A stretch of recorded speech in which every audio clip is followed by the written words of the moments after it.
Boa noite, meus irmãos. Que a graça e a paz do Senhor Jesus esteja sobre todos. Bom estar aqui. E o tema de hoje, para muitos, é muito difícil, é muito complicado falar sobre eleição, sobre predestinação. Mas ela se torna fácil na medida que nós estamos caminhando para chegar aqui. Por isso que a teologia sistemática, ela começa com a palavra de Deus, fala sobre a ação de Deus, e assim vai caminhando até chegar aqui na salvação, na soteriologia. E mais ainda, quando nós falamos sobre eleição, ou predestinação, ou a escolha de Deus, ou dupla predestinação, e a gente vai ver essas coisas daqui a pouco. Se torna fácil quando nós compreendemos, esse assunto se torna fácil, quando nós compreendemos que Deus quem estabeleceu a sua palavra, e nós cremos que a sua palavra é verdadeira e infalível. Então, o que está nela registrada, nós confiamos e guardamos e queremos viver. Então, nós cremos que a palavra de Deus é a verdade. O que está escrito ali é para a nossa instrução. Nós cremos também que Deus é soberano.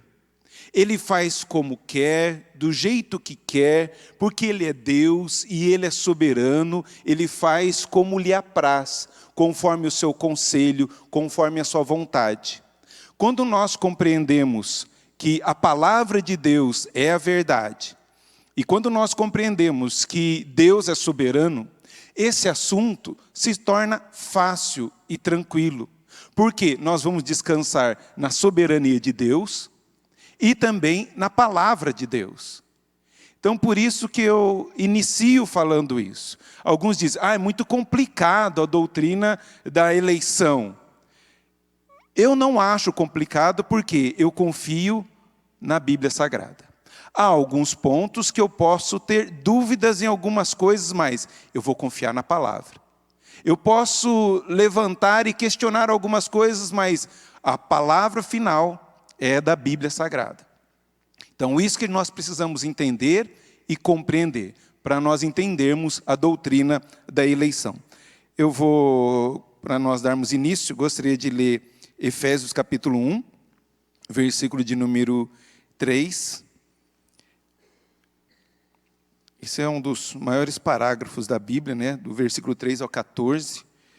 Paulo não para, ele vai numa sequência aí, mas eu vou parar, tá? Eu vou parar aqui no versículo de número 6. De 3 a 6. Aqui vai falar da ação de Deus na nossa salvação, a ação de Jesus na nossa salvação e a ação do Espírito Santo na nossa salvação. Eu vou só falar esses três versículos que estão aqui. Bendito Deus e Pai de nosso Senhor Jesus Cristo, que nos tem abençoado com toda a sorte de bênção espiritual nas regiões celestiais em Cristo. Assim como nos escolheu nele antes da fundação do mundo, para sermos santos e irrepreensíveis perante ele, e em amor nos predestinou para ele, para a adoção de filhos, por meio de Jesus Cristo, segundo o beneplácito de sua vontade, para o louvor da sua glória, de sua graça.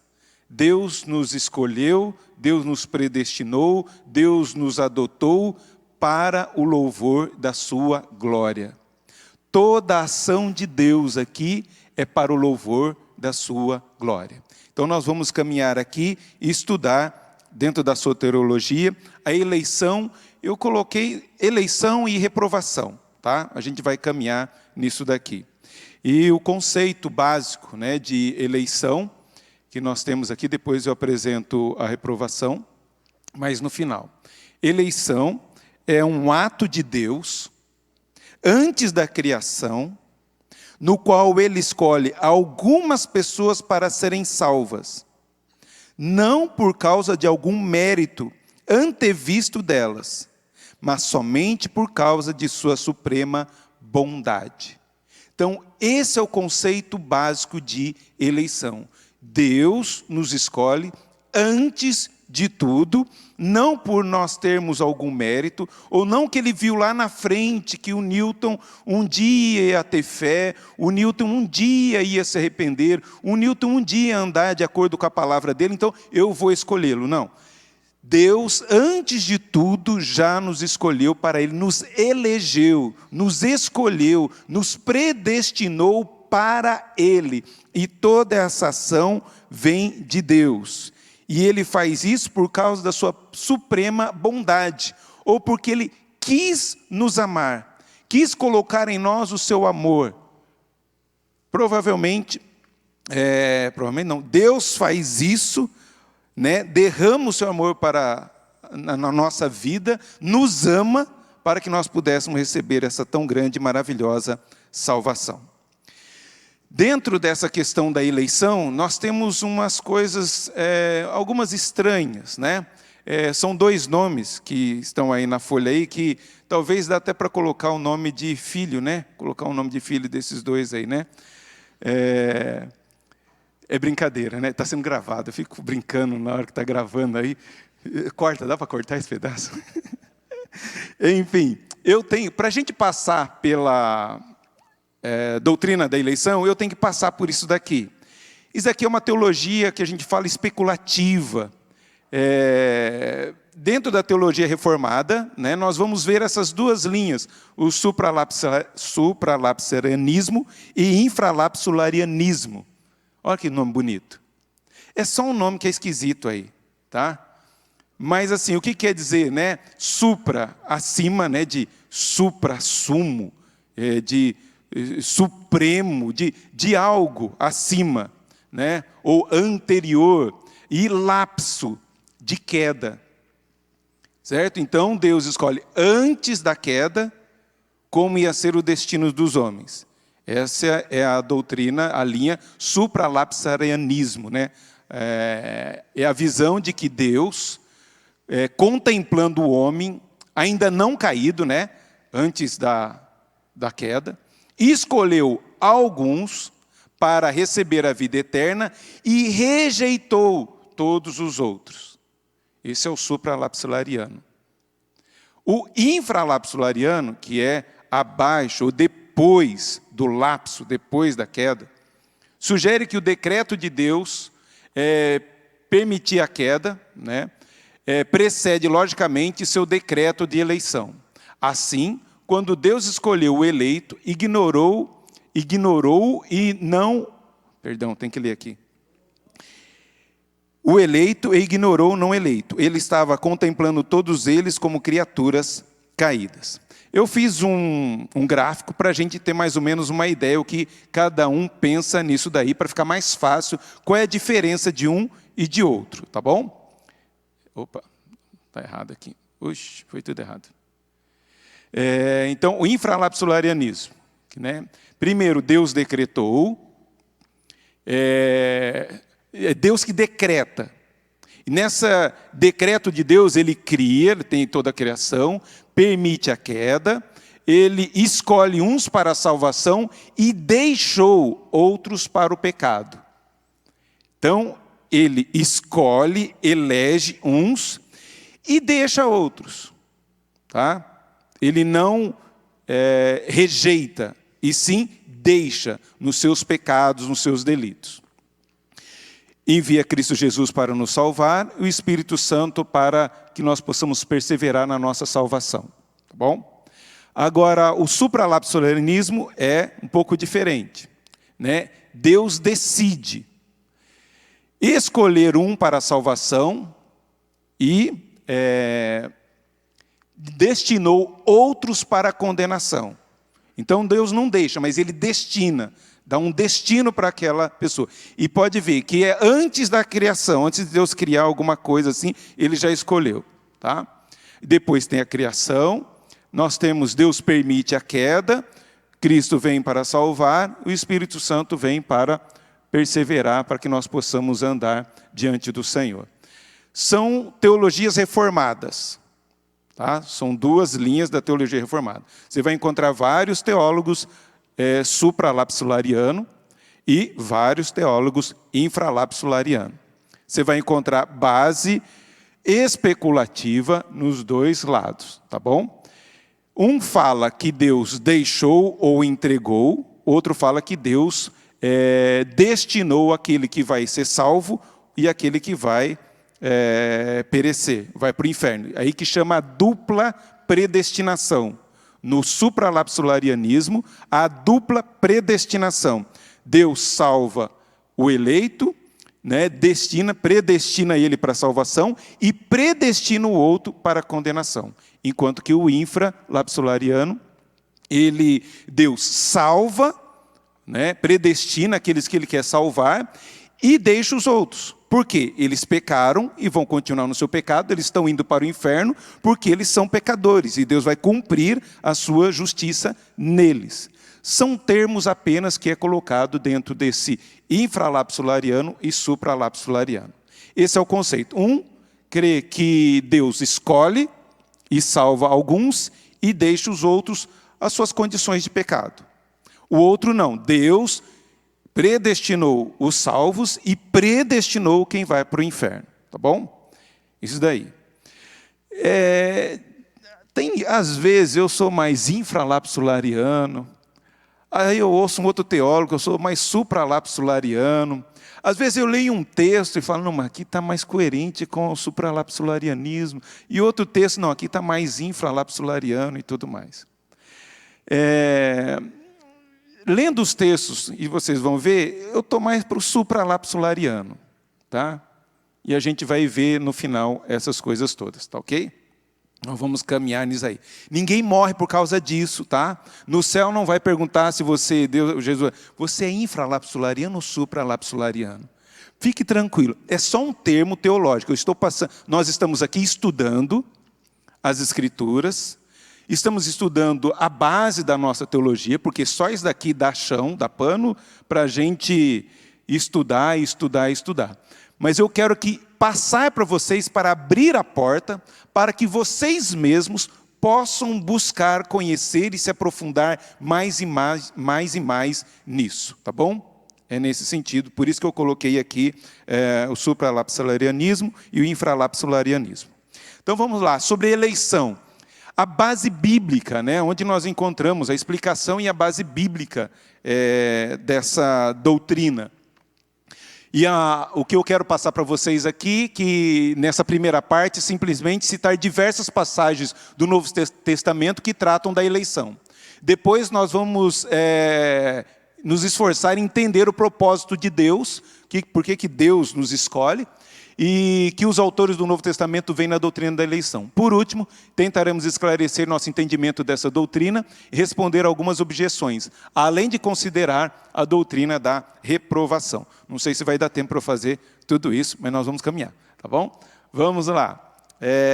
Base bíblica. Por que eu creio na doutrina da eleição, da predestinação? Por uma razão simples, eu creio na Bíblia. E eu creio no que a Bíblia me diz e mostra. Algumas pessoas dizem que não existe predestinação. Então, como não existe predestinação, se a palavra de Deus fala sobre predestinação, tem o termo lá, predestinação, né? No Novo Testamento. Como aí, Atos 13:48, eleitos, né? Paulo está pregando e algumas pessoas se convertem. Várias passagens no Novo Testamento parecem afirmar com muita clareza que Deus determinou de antemão que seriam salvos, que seria salvo. Por exemplo, quando Paulo e Barnabé começam a pregar aos gentios em Antioquia, da Pisídia, Lucas escreve que os gentios, ouvindo isto, regozijavam-se e glorificavam a palavra do Senhor e creram todos. Quais todos? Os que haviam sido destinados para a vida eterna. O apóstolo Paulo pregou para uma multidão. E quantos foram salvos? Quem se arrependeu dos seus pecados? Todos aqueles que haviam sido destinados para a vida eterna.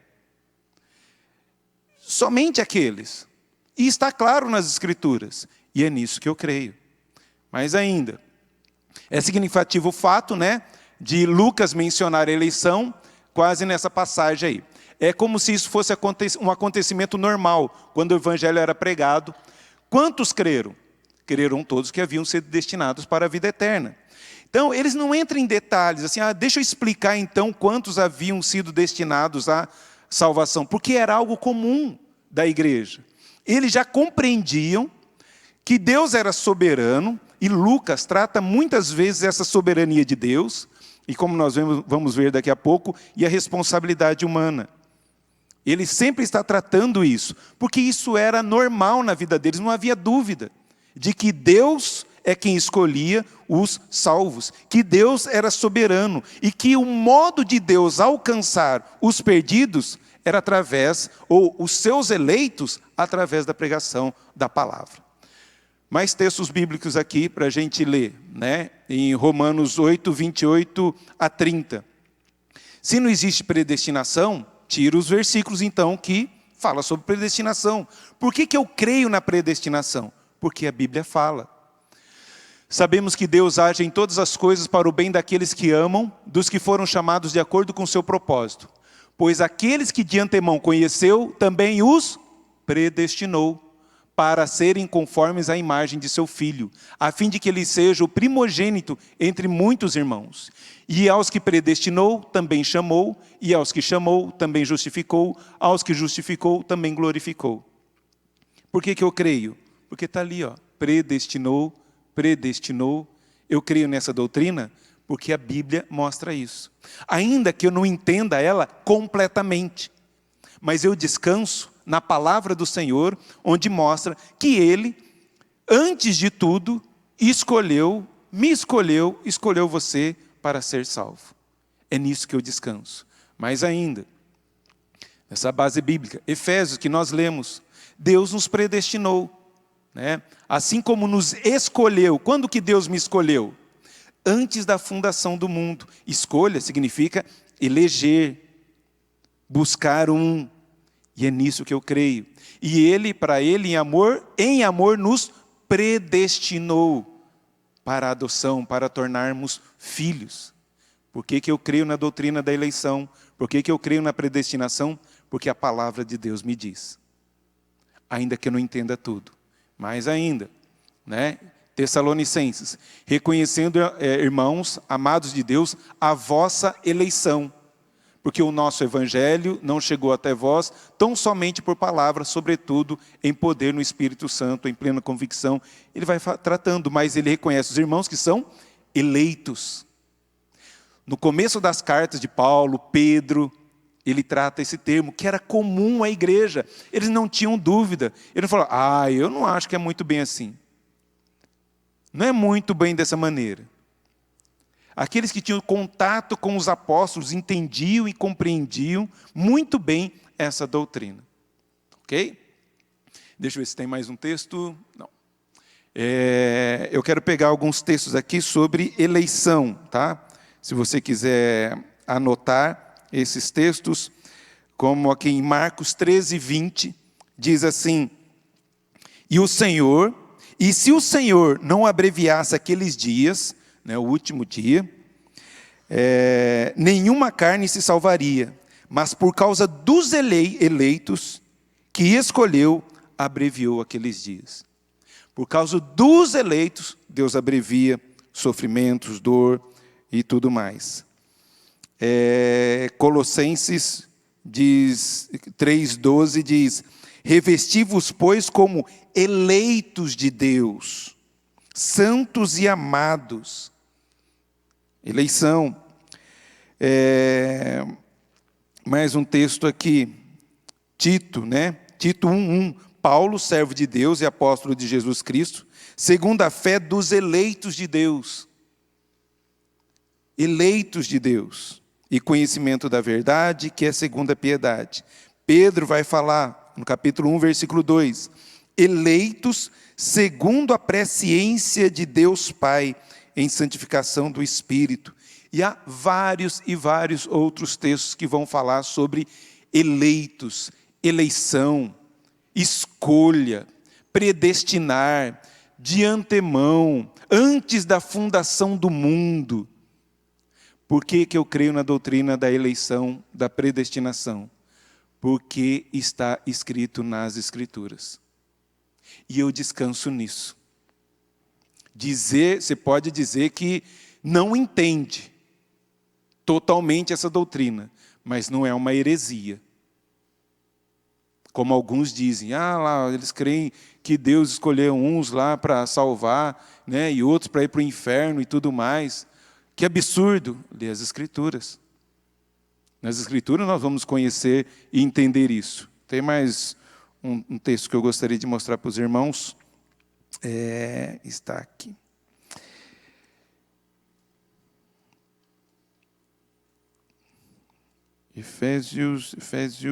Romanos... Marcos 13, 27.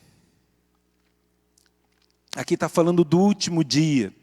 Como que vai ser no último dia e como que Deus vai agir com os justos e os ímpios. Marcos 13, 27. Diz assim: e logo enviará os seus anjos e ajuntará os seus eleitos, desde os quatro ventos, desde a extremidade da terra até a extremidade do céu. Deus vai ajuntar no último dia, né, no arrebatamento, Deus vai ajuntar os seus eleitos. E quem disse isso? O Senhor Jesus. E porque o Senhor Jesus disse, eu vou descansar nele. João 15, 16, não fostes vós que me escolhestes a mim, pelo contrário, eu vos escolhi a vós outros, e vos designei para que vades e deis frutos. Todo que o Pai me dá, João 6,37, todo que o Pai me dá virá a mim, e o que vem a mim, de maneira alguma, o lançarei fora. Quem é do Senhor vai chegar a Jesus. De alguma forma ou outra, vai ouvir a voz do bom pastor. Vai buscar o Senhor Jesus. E é nisso que eu creio, e é nisso que eu confio. Claro, por que eu creio na doutrina da eleição? Porque a Bíblia diz, está claro, vários textos, muitos textos a esse respeito. Como o Novo Testamento apresenta o ensino da eleição, né? Se você prestar atenção, toda vez que Deus fala, eu predestinei, e sempre que Deus predestina ou elege, é para um propósito. Sempre está a fim de, para quê? Não é só, eu sou eleito de Deus e pronto, vou deitar aqui e ficar aqui. Não. Eu sou eleito para um propósito, para a santificação, para a adoção, para anunciar o Evangelho. Sempre tem um propósito na eleição de Deus sobre a nossa vida. E um dos propósitos, né, é o consolo. Eu entender e compreender essa doutrina, a eleição traz a mim consolo. Os autores do Novo Testamento muitas vezes apresentam a doutrina da eleição como um consolo aos crentes. Deus sempre age para o bem daqueles a quem chamou a si. Porque todas as coisas cooperam para o bem daqueles que são chamados segundo o propósito do Senhor. Todas as coisas cooperam para o bem daqueles que amam ao Senhor. Há até coisas ruins que acontecem conosco. Pode parecer ruim no momento, mas depois, lá na frente, Deus vai mostrar o propósito. Às vezes eu posso não entender, e às vezes as respostas não estão aqui. Eu vou conhecer só lá na eternidade. Mas eu sei que todas as coisas cooperam para o meu bem. Porque aqueles que Deus predestinou, esses também chamou, e assim vai. E Ele faz tudo isso para que eu me pareça mais com Jesus, para que eu seja parecido com o Senhor Jesus. Por isso traz consolo, e Ele vai perseverar na minha vida até o fim. E por isso eu descanso, traz consolo, que eu sou filho de Deus. Eu sou escolhido de Deus. E porque eu sou escolhido de Deus, Deus está comigo. Deus vai me consolar na minha dor, na minha luta, na minha dificuldade. Deus vai estar comigo. É esse Deus soberano, mas também é pessoal, que conversa, que fala, que traz consolo através do seu Santo Espírito. O que traz também, né, nos apresenta e nos ensina, é uma razão de a gente louvar a Deus. Se você pegar o texto aqui de Efésios, capítulo 1, A gente vê aí no versículo 6, Deus nos predestina para quê? Para o louvor da sua glória. Aí vem a ação de Jesus para nos salvar através do seu sangue, e no versículo de número 12 fala, para sermos para o louvor da sua glória. E depois fala da ação do Espírito Santo na nossa vida, selando para que nós sejamos fiéis até o fim, em louvor da sua glória. Deus Pai nos salva, nos predestina para o louvor da sua glória. Jesus Cristo vem e nos salva para o louvor da sua glória. O Espírito Santo nos cela e habita em nós para o louvor da sua glória. Conhecer e entender a doutrina da eleição tem que render em nós louvor, adoração ao nosso Deus. Um incentivo também à evangelização. Olha só o que Paulo diz. Não coloquei a referência? Coloquei, está lá. Tudo suporto por causa dos eleitos, para que também eles obtenham a salvação que está em Cristo Jesus, com eterna glória. Ele sabe que Deus escolheu algumas pessoas para serem salvas e enxerga isso como um estímulo para pregar o Evangelho, mesmo que signifique suportar grande sofrimento. Eu sei que tem eleitos, por isso eu suporto as aflições, mas não deixo de pregar aos eleitos de Deus. Por que nós enviamos missionários? Por todas as nações, tribos, povos. Porque lá em Apocalipse vai dizer que lá no céu, no último dia, no dia glorioso, estarão reunidos todos os povos, tribos, línguas e raças. Há eleitos em todos os povos, línguas, tribos e raças. Por isso nós devemos ir e pregar em todos os povos, tribos, línguas e raças. Isso tem que incentivar a evangelização. E não assim, já que Deus sabe que está salvo, para que pregar? É a mesma coisa, já que Deus sabe que você vai falar na oração, por que você ora? Se Deus já sabe, antes que a palavra saia da sua boca, por que você ora? A gente ora porque a gente quer ter comunhão com Deus. A gente ora porque é mandamento do Senhor, é ordenança do Senhor. Eu oro porque eu me humilho diante da presença do Deus soberano. Eu oro porque reconheço que tudo vem dEle. Não é porque, então eu sei que Ele já sabe, então para que orar? Mas que coisa estranha, né? Os pais não são assim. Os filhos não precisam falar nada, né? Você desconfiar alguma coisa dele. Mas você quer ouvir. O que você quer? Fala o que você quer.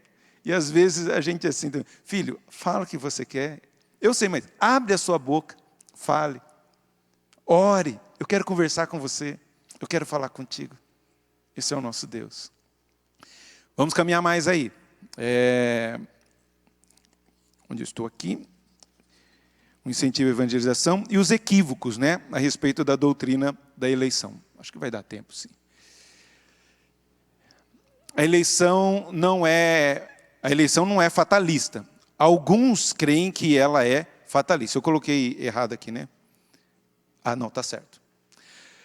Às vezes, aqueles que fazem objeção à doutrina da eleição dizem que ela é fatalista, ou que apresenta um sistema mecanicista do universo. Por fatalismo, entendemos os sistemas no qual as escolhas e decisões humanas não fazem diferença alguma.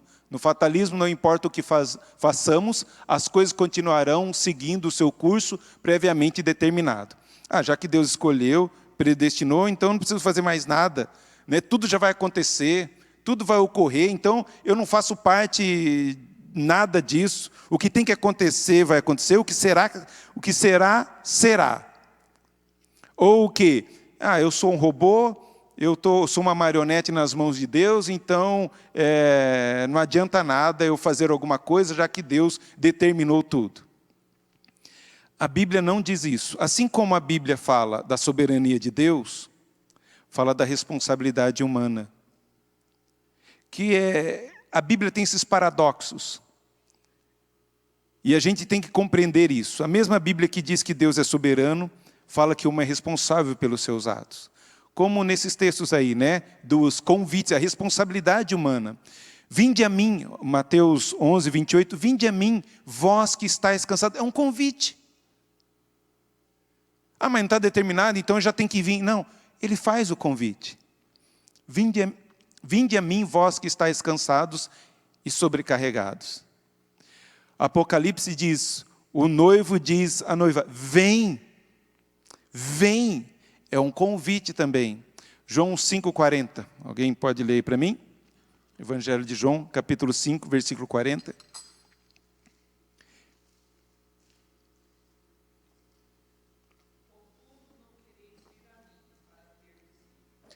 Ele está falando aí para os fariseus, né? Que eles não estavam querendo vir, por quê? Eles não querem. Eles estavam ali com o coração duro, endurecido. Decisão deles. Nesse endurecimento também. Mas vocês não querem vir até mim. E Mateus 23, 37. Alguém lê para mim também, bem alto? Mateus 23, 37.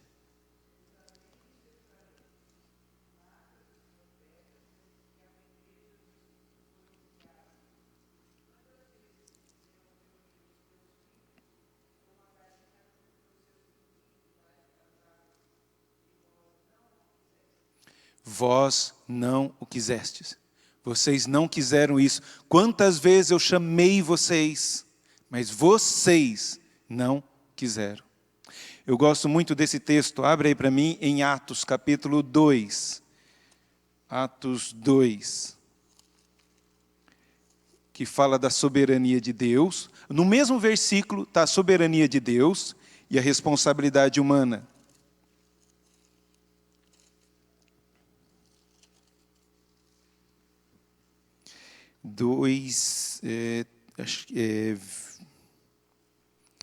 22, 23. Aqui o discurso de Pedro, logo depois do dia de Pentecostes ali. Atos 2, 22, 23. Varões israelitas, atendei a estas palavras. Jesus o Nazareno, varão aprovado por Deus diante de vós com milagres, prodígios e sinais, os quais o próprio Deus realizou por intermédio dele entre vós, como vós mesmos sabeis, sendo este entregue pelo determinado desígnio e presciência de Deus. Vós o matastes, crucificando por mãos de inimigos. Jesus foi entregue para a cruz de acordo com a presciência de Deus, né? Antes de tudo. Deus determinou isso. Mas quem matou? Vós matastes. Apesar de estar no plano de Deus, a soberania de Deus, a responsabilidade humana nesse ato. As duas coisas andam juntas. Para dar uma explicação um pouquinho disso, eu vou passar um vídeo para vocês do pastor Augustus Nicodemos, que ele vai falar sobre a soberania de Deus e a responsabilidade humana. Ele tem uma facilidade maior, um dom de síntese, para explicar essas duas coisas e para ver se você entende ou não. Você coloca para mim aí, André.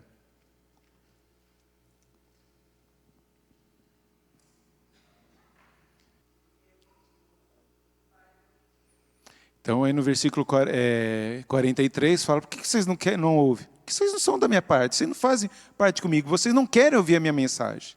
Eles recusando, não querendo crer na ação, no agir do Senhor Jesus. Tem um outro texto, no Evangelho de João também.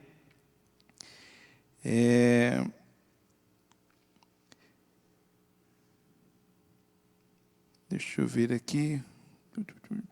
Não, aqui. João 8,47, seguindo o texto aí. Quem é de Deus, ouve as palavras de Deus.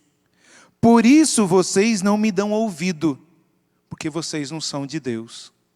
Vocês não querem aceitar essa palavra que eu estou trazendo, porque vocês não são de Deus. Vocês estão recusando mesmo. Né? Então, essa é a responsabilidade do incrédulo. E nós devemos pregar para que ele possa se arrepender dos seus pecados. E vamos caminhar. Nossa, fiz tudo errado aqui, minha projeção. A Bíblia diz que Deus deseja que todo mundo seja salvo. Né? Olha só o texto aí. Ó. Outra objeção à doutrina da eleição é que ela contradiz determinadas passagens das Escrituras, que dizem que Deus deseja que todos sejam salvos. Paulo escreve a respeito de Deus, nosso Salvador, o qual deseja que todos os homens sejam salvos e cheguem ao pleno conhecimento da verdade.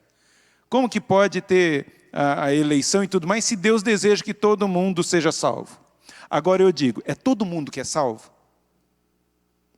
Então tem alguma coisa errada. O desejo de Deus, a vontade revelada de Deus, é que todos se arrependam. Mas por causa do pecado do homem e da sua vontade secreta, ele sabe que aquele ali não se arrepende. Dura cerviz, coração duro. É importante saber que esses versículos falam da vontade revelada de Deus, né? Daquilo que nós devemos fazer, e não da sua vontade secreta, né? Os planos eternos e de salvação até. Os versículos simplesmente nos falam que Deus convida e ordena cada pessoa a arrepender-se e a chegar-se a Cristo para a salvação. Mas eles não falam o que quer que seja sobre os decretos secretos de Deus com relação a quem será salvo. Deus quer que a gente pregue a todos. Agora, quem vai ser salvo? Aqueles que foram destinados para a vida eterna. Tá, ok? E tem mais uma só. Deus não é justo. É isso. A eleição é injusta. Muitas pessoas fazem essa objeção. Algumas vezes as pessoas referem-se à doutrina da eleição como injusta, visto que ensina que Deus escolhe alguns para serem salvos e ignora outros, decidindo não os salvar. Como isso pode ser justo? Deus responde isso nas Sagradas Escrituras, em especial Romanos 9. E a gente vai caminhar em Romanos 9 aqui para a gente finalizar, mas antes eu vou colocar da doutrina da rejeição, da reprovação. Quando entendemos a eleição como uma ação soberana da parte de Deus de escolher algumas pessoas para serem salvas, há então necessariamente outro aspecto dessa escolha, a saber, a decisão soberana de Deus de não levar em conta outras e não salvá-las. Essa decisão de Deus na eternidade passada é chamada reprovação. Reprovação é a decisão soberana de Deus antes da criação, de não levar em conta algumas pessoas, decidindo em tristeza não salvá-las e puni-las por seus pecados, manifestando por meio disso sua justiça. Dá para ver e entender que ele é infralapsolariano, né? Ele coloca no sentido de que Deus deixa essa pessoa, ele não decreta e não determina. Para responder isso, que Deus não é justo, eu vou caminhar com vocês sobre Romanos 9. Abre em Romanos capítulo de número 9. A igreja de Roma, Paulo não visitou esses irmãos, não tinha visitado ainda esses irmãos, não conhecia essa igreja, não foi ele que estabeleceu a igreja de Roma, e havia algumas dúvidas teológicas desses irmãos com respeito à salvação. Por isso, Paulo escreve essa carta. Do capítulo 1 até o capítulo 11, ele vai falar sobre a salvação, a doutrina da salvação e, mais ainda, a doutrina da eleição e da reprovação. Nos capítulos de 1 a 3, Paulo vai falar que os gentios, aqueles que não conhecem a Deus, são pecadores. No capítulo 2, ele vai falar que os judeus que os judeus são pecadores também. Porque os judeus estavam se gabando, está vendo? Os ímpios são pecadores mesmo, tem que ir para o inferno. Aí Paulo fala, não, os judeus também são pecadores. No capítulo 3, todos pecaram e carecem da graça de Deus. Aí dos capítulos de 3, 21 até o capítulo 5, ele vai falar da justificação. Já que está todo mundo perdido, então o que vai ser de nós? Aí tem a justificação, que Jesus Cristo vem para nos justificar, e essa justificação é pela fé. Ele nos dá exemplo de Abraão, de Adão e Cristo. Depois, no capítulo 6 a 8, ele vai falar da santificação. Tá bom, então Cristo me santificou, eu sou salvo, então posso viver de qualquer forma? Fala, não. Né? Se você foi salvo, você vai andar em santidade. Não tem esse negócio, vou pecar mais para que a abundância da graça seja maior. Não, de maneira alguma. Nós temos que andar de acordo com a vontade do Senhor. O salvo vive uma vida santa. E aí aqui no capítulo 9, até o versículo 11, ele vai falar dessa predestinação, a eleição e reprovação. Versículo 1. De 1 a 5 aqui primeiramente. Digo a verdade em Cristo, não minto, testemunhando comigo no Espírito Santo a minha própria consciência. Tenho grande tristeza e incessante dor no coração, porque eu mesmo desejaria ser anátema, separado de Cristo, por amor de meus irmãos, meus compatriotas, segundo a carne. São israelitas, pertence-lhes a adoção e também a glória, as alianças, a legislação, o culto e as promessas. Deles são os patriarcas, e também dele descende o Cristo, segundo a carne, o qual é sobre todos. Deus bendito para sempre. Amém. Aqui Paulo está, depois dele falar que é Deus que escolhe, é Deus, ele fala, sinto uma dor no coração, porque eu mesmo queria morrer no lugar deles, para que eles pudessem ser salvos, assim como Cristo fez. Porque ele tem dor no coração, porque muitos judeus, né, não estavam crendo em Jesus, e por isso eles estavam longe da graça, afastados da graça do Senhor e rejeitados pelo Senhor. Então ele sente dor no coração. E ele falou, dos judeus vem a aliança, dos judeus vem o Cristo, dos judeus vem a lei. Todas as bênçãos que nós temos vêm dali, mas eles não querem saber. Aí no versículo de 6 a 13 ele vai dar o exemplo, como que se dá essa eleição, essa escolha de Deus. E não pensemos que a palavra de Deus haja falhado, porque nem todos os de Israel são de fato israelitas. Nem por serem descendentes de Abraão, são todos seus filhos, mas em Isaque será chamada a sua descendência. Então ele está falando aqui, não é porque você nasceu na igreja presbiteriana que você está salvo. Não, assim ele está falando também do judeu. Não é porque você nasceu judeu que está salvo. Eles descansavam nisso. Não é porque você conhece a doutrina da eleição que está tudo certo na sua vida. Não. Nós temos que entender isso e compreender isso. Ele fala, em Isaque será chamada a sua descendência, isto é, estes filhos de Deus não são os propriamente da carne, mas devem ser considerados como descendência os filhos da promessa. Porque a palavra da promessa é esta, por esse tempo virei e Sara terá um filho, e não ela somente, mas também Rebeca, ao conceber de um só, Isaque, nosso pai. E olha esse versículo aqui de número 11. E ainda não eram gêmeos nascidos, nem tinham praticado o bem ou o mal, para que o propósito de Deus quanto à eleição prevalecesse, não por obras, mas por aquele que chama. Olha só, Deus falou, ó, antes desses gêmeos nascer, eu vou escolher um, eu vou salvar um. E antes deles nascer, para ninguém dizer, é porque Isaac Esaú era melhor do que Jacó. E até na vida não era. Se eu olhar a vida de Esaú, né? Perdão, falei Saul, né? Esaú.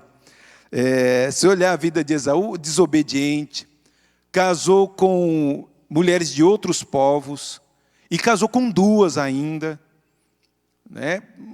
Terrível. Mas Deus fala, antes deles nascerem eu já escolho um e rejeito o outro. Para que esse propósito da eleição, para que tudo parta de mim e não deles. É eu que vou escolher e não eles. Então, e ainda não eram gêmeos nascidos, nem tinham praticado o bem e o mal, para que o propósito de Deus quanto à eleição prevalecesse, não por obras, mas por aquele que chama. Já fora dito a ela, o mais velho será servo do mais moço.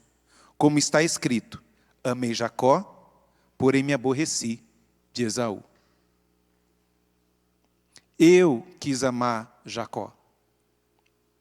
Eu quis me aborrecer de Esaú. Por que eu creio na eleição? Por que eu creio nessa escolha? Porque a Bíblia diz. Está aqui claro. Eu amei. Aí você vai dizer, o Paulo vai responder para você. Que diremos, pois? A injustiça da parte de Deus? De modo nenhum. Pois ele diz a Moisés, terei misericórdia de quem me aprover ter misericórdia. E compadecer-me-ei de quem me aprover ter compaixão. Assim, pois, não depende de quem quer. Não depende de quem quer ser salvo. Eu quero ser salvo. Nem de quem se esforça, né? nem de quem corre, mas de usar Deus a sua misericórdia. Porque a Escritura diz a Faraó: para isso mesmo te levantei, para mostrar em ti o meu poder e para que o meu nome seja anunciado por toda a terra. Logo, tem ele misericórdia de quem quer e também endurece quem lhe apraz. Paulo parece ser supralapsolariano, né? Deus escolhe quem Ele quer e rejeita quem Ele quiser. Eu vou ter misericórdia de quem eu quero e vou endurecer o coração de quem eu quiser. Eu endureci o coração de Faraó. O Faraó deixou o povo ir. Mas Deus endurece o coração dele e manda o povo voltar. Depois vem uma praga. Não, pode ir, vai. Depois, quando está para ir, Deus endurece o coração de Faraó, para mostrar o poder de Deus sobre a terra do Egito e sobre todas as nações. É Deus. E por que eu creio na doutrina da eleição e da reprovação? Porque a Bíblia diz. E você vai dizer ainda, versículo 19: tu, porém, me dirás, de que se queixa ele ainda? Pois quem jamais resistiu à sua vontade? O tapa na cara aqui. Quem és tu, ó homem, para discutires com Deus? Porventura pode o objeto perguntar a quem o fez: por que me fizeste assim? Quem é você? Às vezes algumas pessoas dizem assim: se eu fosse Deus eu faria de outra maneira.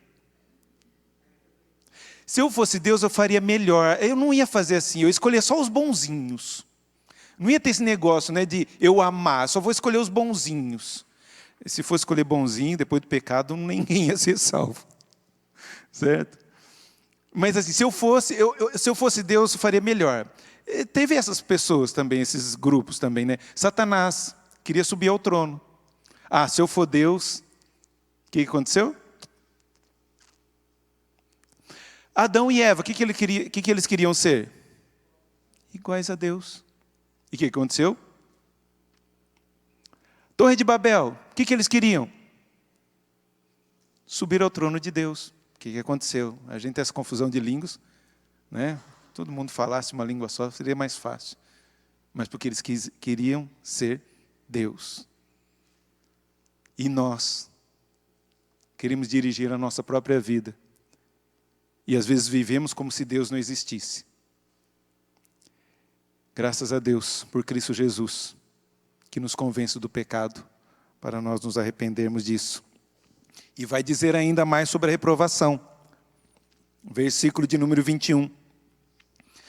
Ou não tem o oleiro direito sobre a massa, para do mesmo barro fazer um vaso para a honra e outro para a desonra. Vaso de honra a gente coloca em cima da mesa.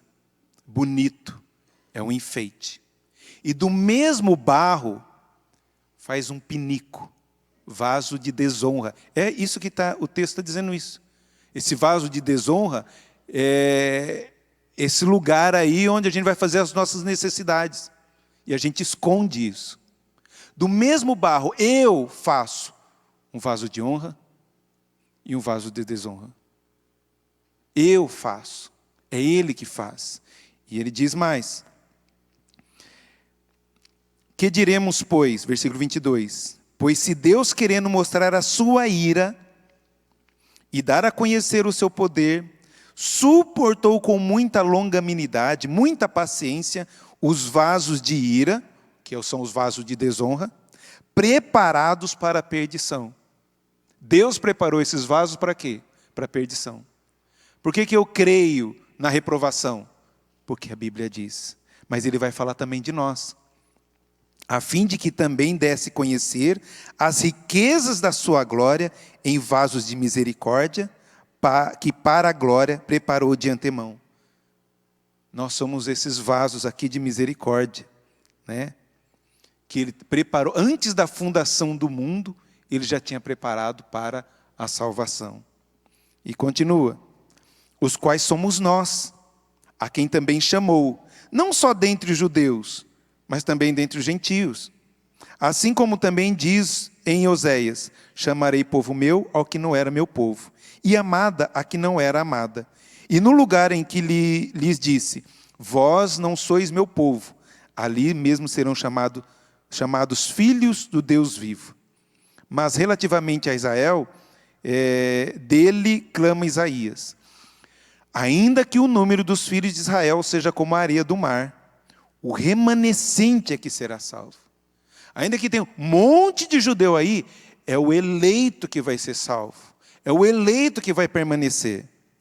Porque o Senhor cumprirá a sua palavra sobre a terra cabalmente e em breve, como Isaías já disse.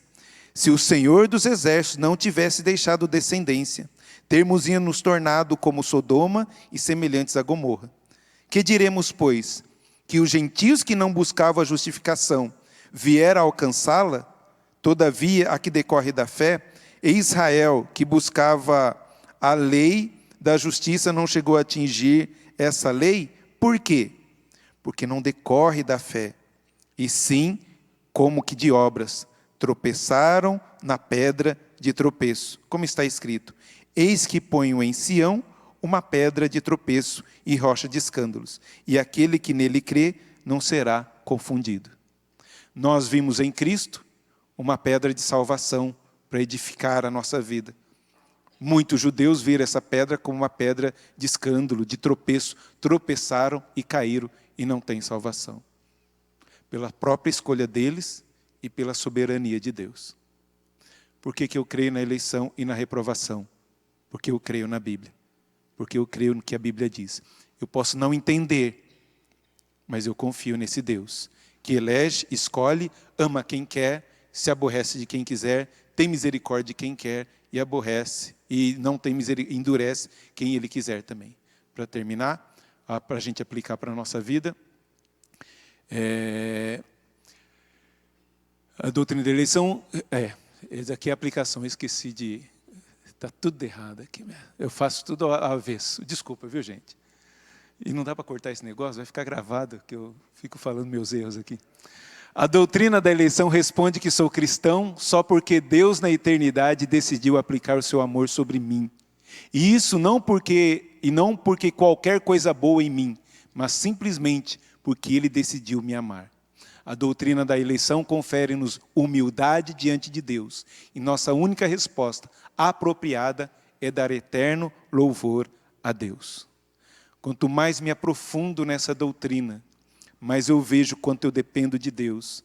E quanto tenho que me humilhar diante do Senhor e falar: tem misericórdia de mim, pecador.